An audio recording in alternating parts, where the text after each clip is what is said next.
Hi ನಮಸ್ತೆ. ಈ ದಿನ ನಾನು ನಿಮ್ಮೆಲ್ಲರಿಗೆ ಹಸೆ ಕೊಬ್ಬರಿ ಹಾಲು ಹೇಗೆ ಮಾಡೋದಂದು ತೋರಿಸ್ಕೊಡ್ತಾ ಇದ್ದೀನಿ. ಕೊಕೊನೆಟ್ ಮಿಲ್ಕು, ಈ ಹಾಲು ಕೂಡ ನಾವು ಮನೆಯಲ್ಲಿ ಹಸು ಹಾಲು ಹೇಗೆ ಬಳಸ್ತೀವಿ ಅದೇ ಥರನೇ ಈ ಹಾಲು ಕೂಡ ನಾವು ಬಳಸ್ಕೊಳ್ಬೋದು. ಟೀ ಕಾಫಿಗಾಗಿರ್ಬೋದು, ಯಾವುದಾದ್ರೂ ಸಿಹಿ ತಿಂಡಿ ಮಾಡ್ತಾ ಇರ್ತೀವಲ್ಲ, ನಾವು ಸಿಹಿ ತಿಂಡಿ ಕೂಡ ನಾವು ಇದು ಹಾಕ್ಕೊಳ್ಬೋದು. ತುಂಬಾ ಚೆನ್ನಾಗಿರುತ್ತೆ. ಹಾಗೆ ಕುಡಿಯೋದು ಕೂಡ ತುಂಬ ಒಳ್ಳೆಯದಂತಲೇ ಹೇಳ್ಬೋದು. ಇದು ಹೇಗೆ ನಾವು ಹಸು ಹಾಲು ಹೇಗೆ ಕುಡಿತೀವಿ ಅದೇ ಥರನೇ ಈ ಹಾಲು ಕೂಡ ನಾವು ಕುಡಿಬೋದು. ಹಾಗಾಗಿ ಈ ದಿನ ಮಾಡೋಣ. ಹಾಗೆ ಅದಕ್ಕಿಂತ ಮುಂಚೆ ಇದುವರೆಗೆ ನನ್ನ ಚಾನಲ್ಗೆ ಸಬ್ಸ್ಕ್ರೈಬ್ ಆಗಿಲ್ಲ ಅಂದರೆ ಸಬ್ಸ್ಕ್ರೈಬ್ ಮಾಡ್ಕೊಳ್ಳಿ. ಈ ದಿನ ನಾನು ಒಂದು ತೆಂಗಿನಕಾಯಿಯಿಂದ ಹಾಲು ಮಾಡ್ತಾಯಿದ್ದೀನಿ. ಒಂದು ತೆಂಗಿನಕಾಯಿ ತೊಗೊಂಡಿದ್ದೀನಿ, ಈಗ ಒಡೆದು 2 ಪೀಸ್ ಮಾಡ್ಕೊಂಡಿದ್ದೀನಿ. ಇದು ನೆಕ್ಸ್ಟ್ ಕೊಬ್ಬರಿ ತೆಕ್ಕೋಣ.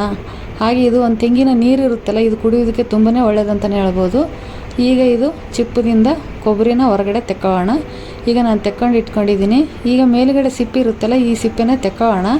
ಹಾಗೆ ಕೂಡ ನಾವು ಮಾಡ್ಬೋದು, ಸ್ವಲ್ಪ ಕಲರು ಕಪ್ಪಾಗುತ್ತೆ. ಹಾಗಾಗಿ ಸಿಪ್ಪೆ ತೆಗೆದು ಮಾಡಿದರೆ ಒಳ್ಳೆಯದು. ಈಗ ನಾನು ಸಿಪ್ಪೆ ತೆಕ್ಕೊಂಡು ಇಟ್ಕೊಂಡಿದ್ದೀನಿ. ಈಗ ಸಣ್ಣ ಸಣ್ಣ ಪೀಸ್ಗಳು ಮಾಡ್ಕೊಳ್ಳೋಣ. ಪೀಸ್ಗಳು ಮಾಡ್ಕೊಂಡು ನಾನೀಗ ಮಿಕ್ಸಿ ಜಾರ್ನಲ್ಲಿ ಹಾಕ್ಕೊಳ್ತಾ ಇದ್ದೀನಿ.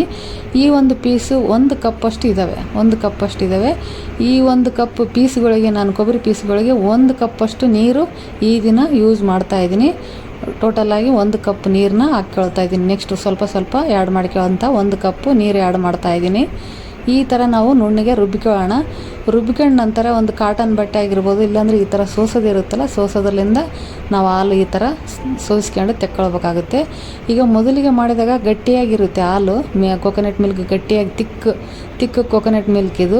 ನಾವು ಸ್ವೀಟ್ಗಳು ಮಾಡಿದಾಗ ಈ ಒಂದು ಹಾಲನ್ನ ಬಳಕೆ ಮಾಡ್ಕೊಳ್ಬೋದು, ತುಂಬಾ ಚೆನ್ನಾಗಿರುತ್ತೆ. ಹಾಗೆ ನಾವು ತಿನ್ನ ಹಾಲಂತ ಮಿಲ್ಕ್ ಅಂತ ಬರುತ್ತೆ. ಇದು ಸ್ವಲ್ಪ ನೀರು ಲಾಸ್ಟ್ ಟೈಮ್ ಮಾಡಿದಾಗ ಸ್ವಲ್ಪ ತಳವಾಗಿ ಬರುತ್ತೆ ಈ ಒಂದು ಕೊಕೊನೆಟ್ ಮಿಲ್ಕ್. ಇವು ಗಟ್ಟಿಯಾಗಿದ್ದಾವೆ ಮೊದಲು ಮಾಡಿದ್ದು. ಈಗ 3ನೇ ಸಲ ಮಾಡಿದಾಗ ಸ್ವಲ್ಪ ತಳವಾಗಿ ಬಂದಿದ್ದಾವೆ. ನಾನು 2 ಮಿಕ್ಸ್ ಮಾಡ್ಕೊಳ್ತಾ ಇದ್ದೀನಿ. ನೀವು ಬೇಕಂದರೆ ಬೇರೆ ಬೇರೆ ಅದಕ್ಕೆ ಅಡುಗೆಗೆ, ಸ್ವೀಟ್ಗಳಿಗೆ ಮತ್ತು ಕುಡಿಯೋದಕ್ಕೆ ನೀವು ಸಪ್ರೇಟಾಗಿ ಕೂಡ ಮಾಡ್ಕೊಳ್ಬೋದು.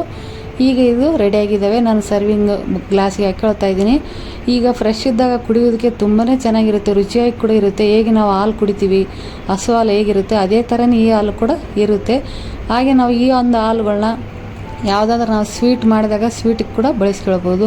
ಹೇಗೆ ನಾವು ಬಾದಾಮ್ ಹಾಲು ಆಗಿರ್ಬೋದು, ಪೀನಟ್ ಮಿಲ್ಕ್ ಆಗಿರ್ಬೋದು, ಅದೇ ಥರನೇ ಕೊಕೊನೆಟ್ ಮಿಲ್ಕ್ ಕೂಡ ಈಗೆಲ್ಲ ಭಾಳಷ್ಟು ಬಳಕೆ ಮಾಡ್ತಾಯಿದ್ದಾರೆ. ಕುಡಿಯೋದಕ್ಕಾಗಿರ್ಬೋದು, ಅಡುಗೆಗಾಗಿರ್ಬೋದು ಬಳಕೆ ಮಾಡ್ತಾರೆ. ಈ ದಿನ ನಾನು ನಿಮ್ಮೆಲ್ಲರಿಗೆ ಕೊಕೊನೆಟ್ ಮಿಲ್ಕ್ ಮಾಡೋದನ್ನು ತೋರಿಸ್ಕೊಟ್ಟಿದ್ದೇನೆ. ಹಾಗೆ ನನ್ನ ಅಡುಗೆ ಇಷ್ಟ ಆದಲ್ಲಿ ಲೈಕ್ ಮಾಡಿ, ಶೇರ್ ಮಾಡಿ. Thank you.